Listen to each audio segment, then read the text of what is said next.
Hey everyone, thanks for joining. My name is Jon from Snorkl.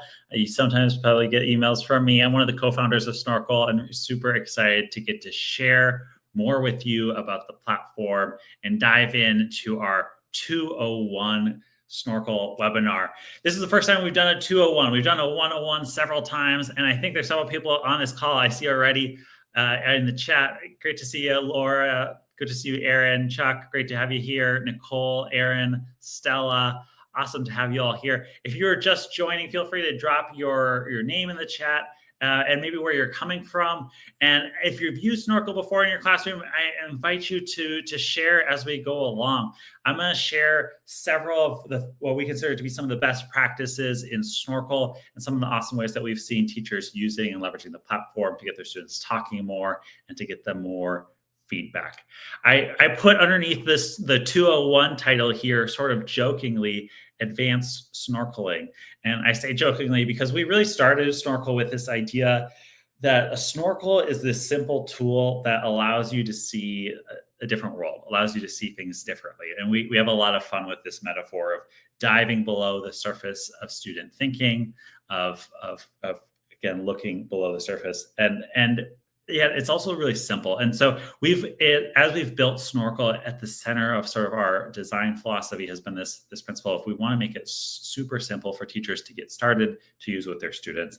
And so there's hopefully nothing here that's completely shocking about how Snorkl works. But I'm hoping that everyone on the call gets to walk away with at least one or two new things that they didn't know about Snorkl prior to this call. So thanks so much for putting these things in the chat.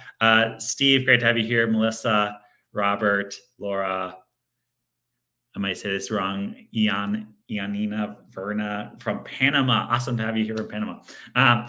And so with that, we will dive in. In this call, I'm going to cover not just the simple basics of getting started. I'm actually assuming that many of you have already tried Snorkl on some level. If you haven't yet, there's some Snorkl 101 webinars that you can check out later. Snorkl is a tool that allows students to record their thinking and uses AI to give them feedback. But we're going to go a little deeper than that here today. We're going to talk about some more in-depth ways that you can actually customize those activities. We're going to talk about the different alternative ways that you can use Snorkl to give students feedback and allow students to give each other feedback. We're going to walk through some premium features. And if you're on this call here, I'm actually going to give you some special access to Snorkl. So stay tuned for Snorkl Premium. So stay tuned for that if you don't already have that. Some tips and tricks, and then some classroom best practices. And of course, I invite you to chime in the chat, ask questions. If you've got a classroom experience you want to share, feel free to drop that in the chat as well. So with that, I'm going to jump right in. And I want to start off by talking about really customizing Snorkl activities to meet your classroom needs. So I'm going to share 3 different examples of what this might look like in 3 different settings. And so first, I'm going to just open up that whiteboard. I'm going to give this a name, and I'm actually going to do a little declaration of independence activity, if I can spell that correctly. There we go. And so I'm going to add some content to that whiteboard. As many of you know, you can type your own questions here. You can also copy and paste your own content here onto the whiteboard. And so I'm going to put some content here on the whiteboard, and then I press done editing, and I'm going to scroll down to that generate from question button. As you know, Snorkl will generate for you criteria for success for what it's looking for in a student response. And so one of the first things I want to make sure that I share is how powerful this can be to really hone in on particular learning goals that you have for your class. And so here it's identified what I just put on the question on the whiteboard as a social studies question for middle school. And if I press that edit button, I have the opportunity to make changes to any of this. I can change the subject and the grade level. I can make sure that this prompt is exactly what I put on the whiteboard. But what I love to emphasize, especially in this context, is how much there might be specific things that we have or haven't talked about regarding this question that I can customize and adjust in what's in the expected answer for the AI. I've seen this be extremely powerful when a teacher knows that in a classroom discussion, they've covered certain things, but not other things. If a teacher knows they use certain vocabulary, but not other vocabulary. As a teacher, we really think that you have great and important knowledge of what the classroom conversation is, what the learning looks like. And so we really encourage you to take the time to actually customize this to exactly what you want, right? And so that might include adding specific vocabulary that you want to hear. That might include removing extra criteria for success that you find extraneous. It might include giving the AI broader, more general guidance around be really generous. This is a brainstorming activity. You can type that in just like plain language as if you were talking to a teacher's aide.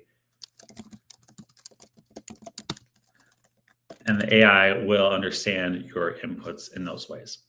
One thing that's important to know is that Snorkl activities are always scored on a 0 through 4 scale.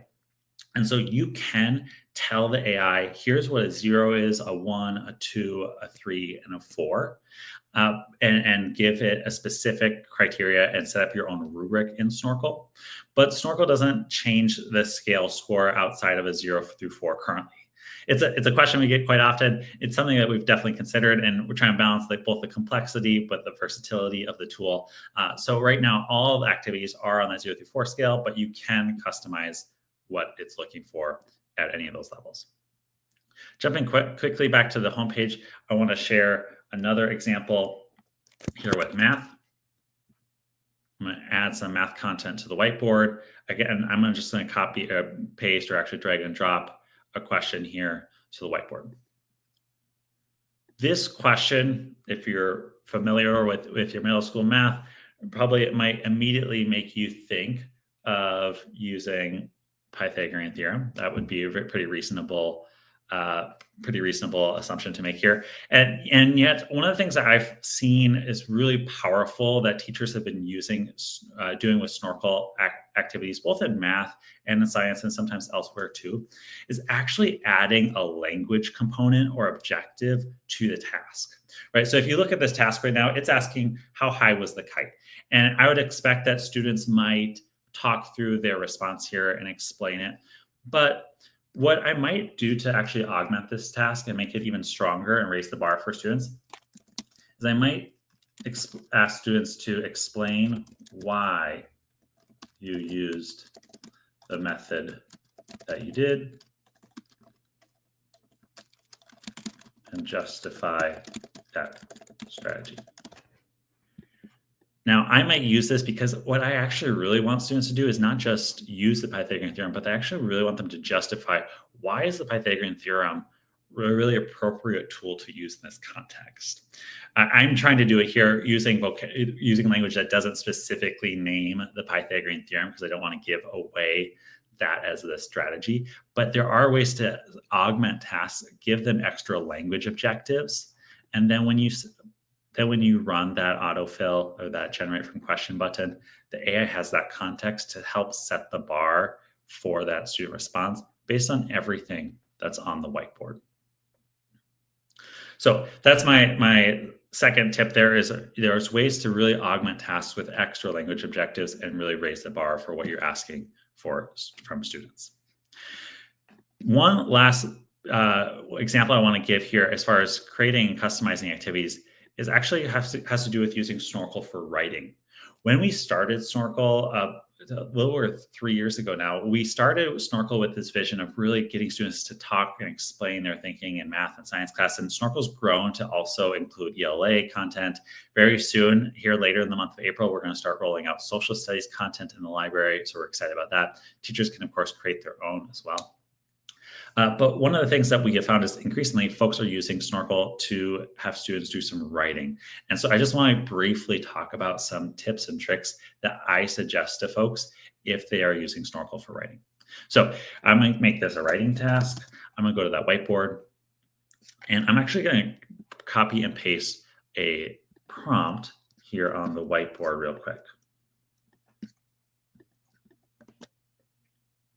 All right. And so I see lots of activities like this where teachers are putting sometimes longer text, sometimes multiple pages of text, or an entire rubric on the whiteboard in order to give students something to respond to.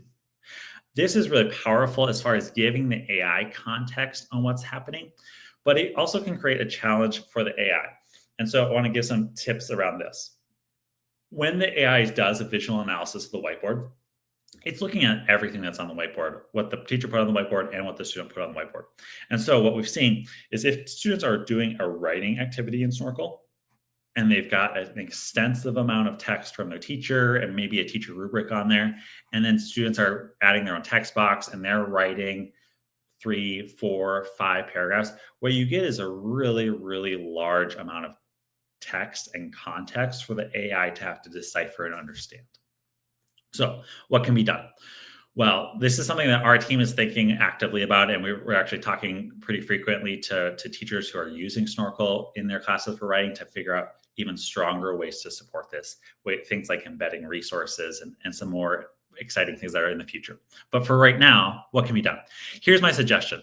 If you put your rubric or your prompt on the whiteboard, hit that done editing. We can scroll down, hit that generate from question button. AI is going to analyze it and help set up what's in that question box and what's in that expected answer box. Once that's set up, that does not mean that we can't go back and edit the whiteboard. And so here it's pulled exactly what I put on the whiteboard. Now the AI has a really rich understanding of the task. It's developed an answer key based off that task. I hit confirm. All these boxes are filled out with all the information. I can actually go to that whiteboard now. And here's my suggestion, and this may, depending on your format of your class or how this is looking in class, may work for you. You may actually just delete this and just print that piece of paper for your students and give your students that piece of paper on that prompt or that rubric on paper so that when they're submitting their work, they've got a blank whiteboard full of empty space for them to put their thinking down on. What this means is that when the AI does its visual analysis, it can be really focused on that student work. It's not distracted by those teacher artifacts. The AI still knows what the prompt was and what the question was because those are filled out in these boxes down below. Again, our team is thinking really actively about what are the other more advanced ways we could do this in the future. But if you're using Snorkl right now with your students right now, and you're looking for better ways to get them to practice their writing and making sure the AI knows the context, this is one option. Put the information on the whiteboard, run the AI so it knows what it's doing, and then hand your students a blank whiteboard and say, go write your response to this. So those are some tips and tricks about setting up some customizing the activities and the AI. I will jump over here to the chat. I'm really bad at looking at the chat while I'm talking, so I'm going to jump back over here and just check if there were any questions that came up here as I was sharing. Lots of hellos. Great to have you here, Jerry. Hey, Catherine. Hey, Michelle. Awesome. All right. I'm going to jump back then to a student response and talk a little bit more about some different ways that you can make that feedback more customized and actually test Snorkl activities, and then what you can do if it's not working the way that you want it to or expect it to. So one of the things that you might know is that if you've got a live class of students working on Snorkl, and for whatever reason the AI feedback's not looking exactly how you want it to, you can go to that edit button on the activity, scroll down, and you can adjust those criteria for that activity live on the spot in class. Maybe you're going to change a little bit of vocabulary. Maybe you want to change the expectations slightly. If you make adjustments here and then return to that student work, you'll notice that in the bottom right-hand corner of any student feedback, there's a little pencil tool. That pencil tool is an edit button. And when you click that button, it actually makes all of those fields come alive and you can make adjustments to it. There's also in the bottom left-hand corner a refresh button. And so when I refresh this, the AI is now going to do a new analysis of this piece of student work using whatever I've updated the expected answer to be. So I can make adjustments after the fact, come back to that student work, rerun the AI, and see now what that feedback is. There is not a way to, oh, that was not, no, not the result we wanted there. I'm not sure what happened, but there is not a way to do this whole class all at once, but you can use the arrow keys on your responses to go left and right. And you can actually really quickly move between student responses. This is with the arrow keys left to right. Oh, I know why that happened on that response. That response is very, very old, an old system that we had. So that's not going to pop up with good feedback. It was a bad example, but it should work for you. It'll pop up there with fresh feedback based upon whatever you adjusted that criteria for. Another piece of knowledge is once you click that edit button, you can manually adjust those scores. You can manually adjust the explanations, even manually adjust or trash any of those pieces of feedback if you need to manually make those adjustments. A few other notes about feedback. If for whatever reason you've made the adjustments, you've got your criteria strong, and the feedback that you're seeing in Snorkl just isn't really meeting the bar that you've got, or it's just not quite there yet, let us know. There's a rate this feedback button at the bottom where you can tell us if it was accurate or not, if it was helpful or not, and leave additional comments. Our team looks at those every single day, and we take that really seriously. It's a huge part of how we figure out where those gaps, those edge cases are that we need to keep working on and improving to improve the quality of that feedback.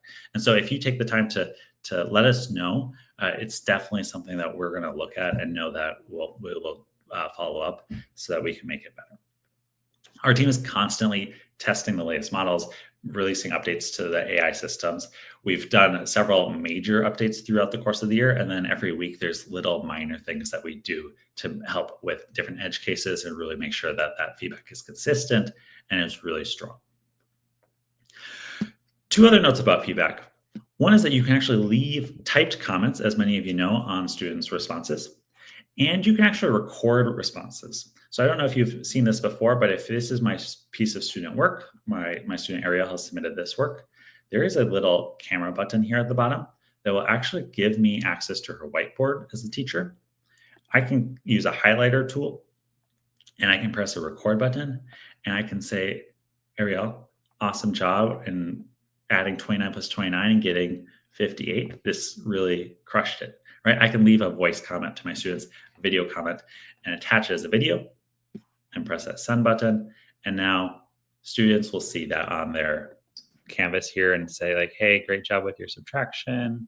They'll see that on their screen and they'll be able to review it. So just another rich possibility for giving students really personalized feedback. This is also an option. The video feedback is also an option when you turn on collaboration between students. So you can also allow students to give each other typed or recorded feedback to each other.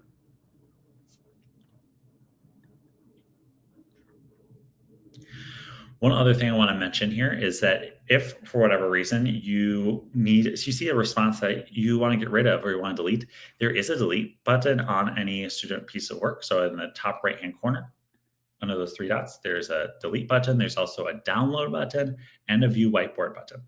Students just have that download button. So students can download their own work onto their desktop, laptop, and that's intentional to allow them to upload it if you have some other portfolio program. They can't download their peers' work, and that's also intentional, obviously, for student privacy reasons. Students don't have a delete button on their own work, and that's intentional to make sure that teachers have a record, an artifact of that student work, but teachers can delete that work.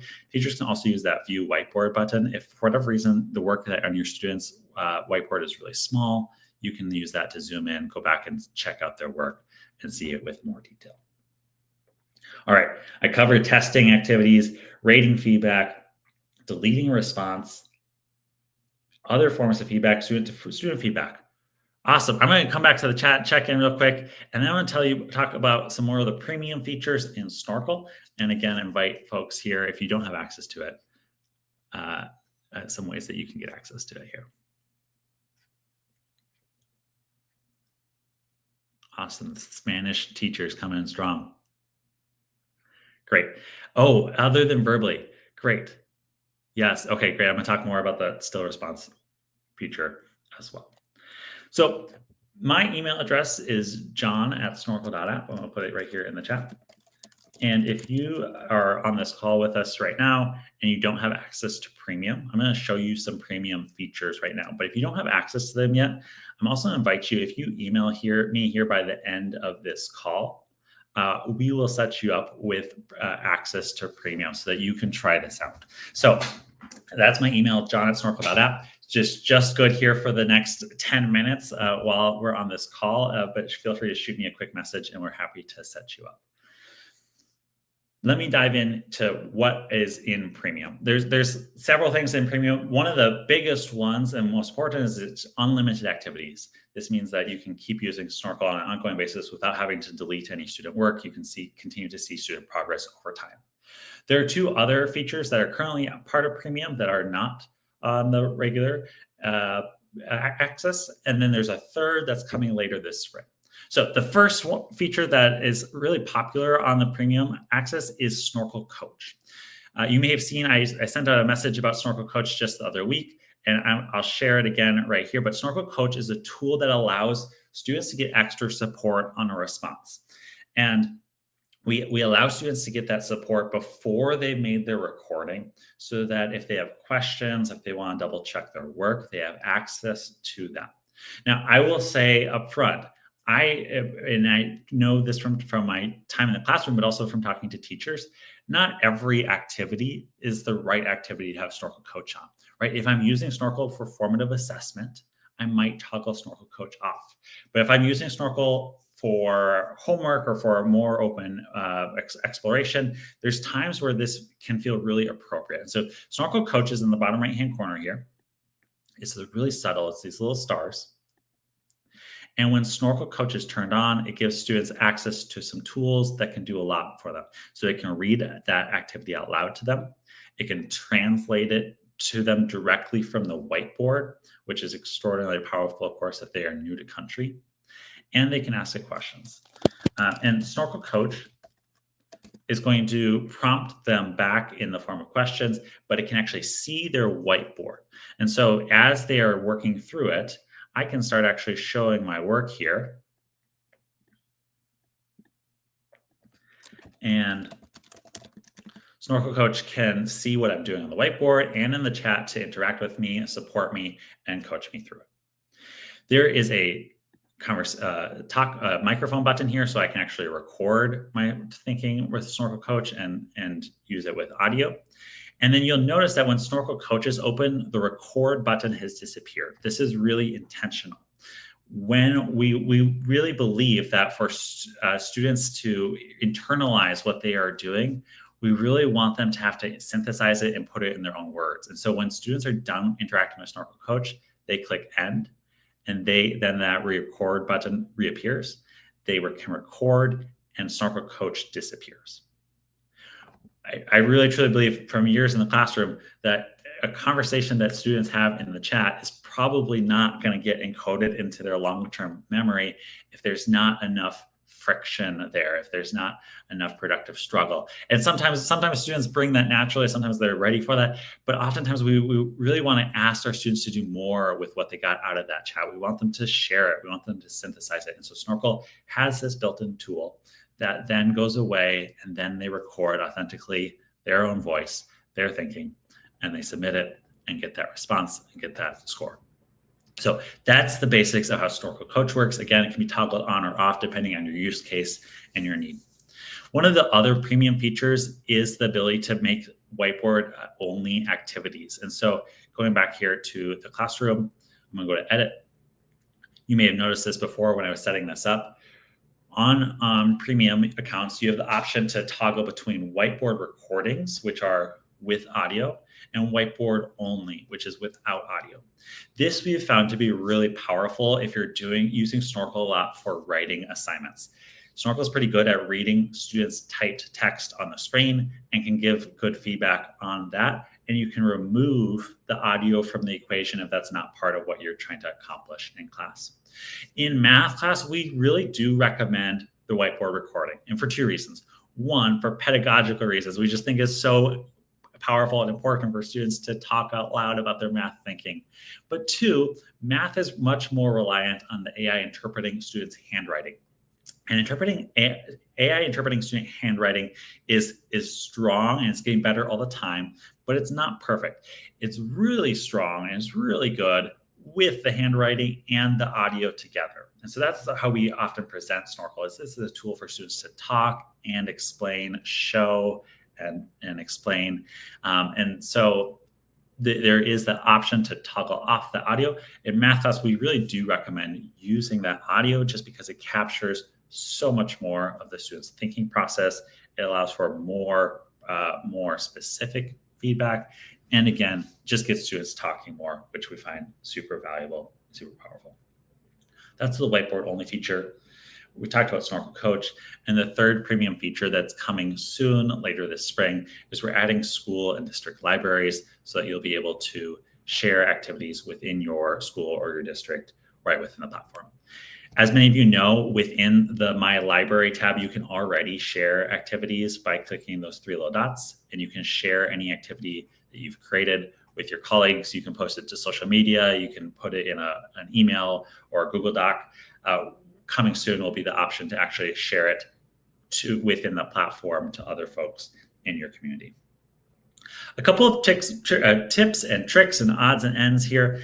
One is that you can assign multiple Snorkl activities at once. If you select them from the left-hand side here, and then under actions, you can click assign or delete. This is really useful if you're trying to assign your students multiple Snorkl activities to do in a single class period. Also know that you don't need to share a unique link to Snorkl activities every single time you do a new Snorkl activity.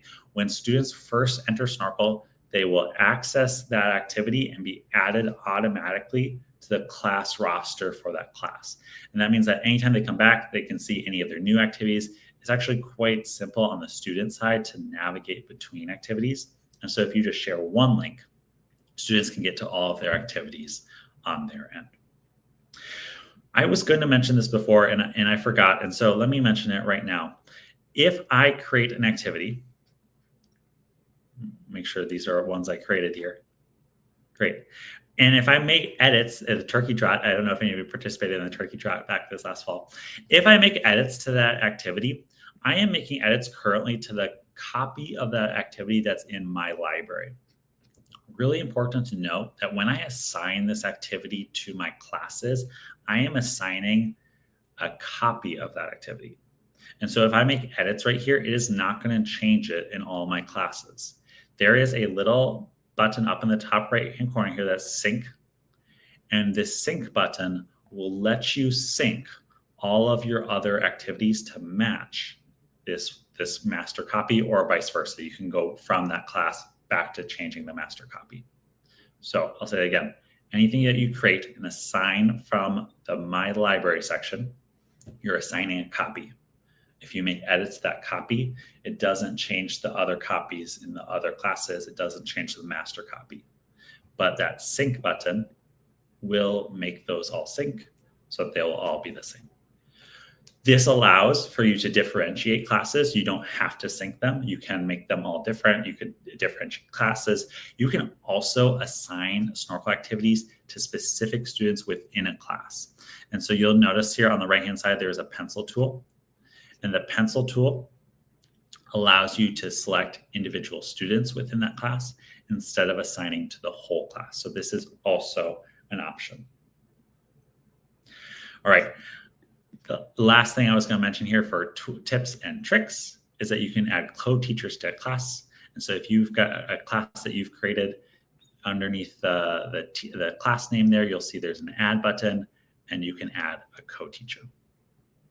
I'm going to pause, take a quick look at the chat. There's been so many great questions coming in, and I got through almost everything I want to share. The only other thing I really was going to share is just I was going to highlight a couple of things that we've heard from teachers about how they're using Snorkl, oftentimes as a formative assessment, oftentimes as a do first and exit ticket, a small group activity. Two sort of interesting ones that I would just want to share. One thing that we've heard from folks is that sometimes if their students are trying to get them to talk more and share more, they might have students actually do their work on the whiteboard first and then record after, or even do some work on paper first and then do their work on the whiteboard and record after. So that's always an option. I think another really interesting one is having multiple students work on a Snorkl activity at the same computer. So having 2 students work together, they can actually talk to each other. The AI won't differentiate whose voice was whose, but it will hear their whole conversation and can give feedback to the group. So that highlight those and share those is just 2 sort of exciting ways. We are already at the 30-minute mark here. And so I am going to just take a quick glance here at the chat. Monique has been doing a fantastic job. Thank you, Monique, at helping to answer questions that have come up in the chat as well. Sharing presentation. We've got, if you are sharing a Snorkl with any of your communities or doing a PD or anything like that, we do have some Snorkl PD slides. Happy to share those with you here after. We also found it just so powerful to have a teacher try a Snorkl activity themselves, have them make a recording. I think seeing that instant feedback themselves can sort of open up their eyes around what's maybe possible here and where you can go next. Yes, folders are coming. Folders are coming in this spring so that you can better organize the activities that are in your library. And also that will be really important as we introduce school and district level libraries. All right. Thanks so much for joining here on this Wednesday afternoon, Wednesday evening, depending on what coast you're on. And happy snorkeling. Again, really just overjoyed to be able to share this with all of you. It's been so much fun to get to talk to many of you. And if you ever have any questions or if anyone on our team can support you, please feel free to reach out. We're happy to jump on a call or share more resources. So thanks again for being here. Hope you enjoyed Snorkl 201 and have a great rest of your day.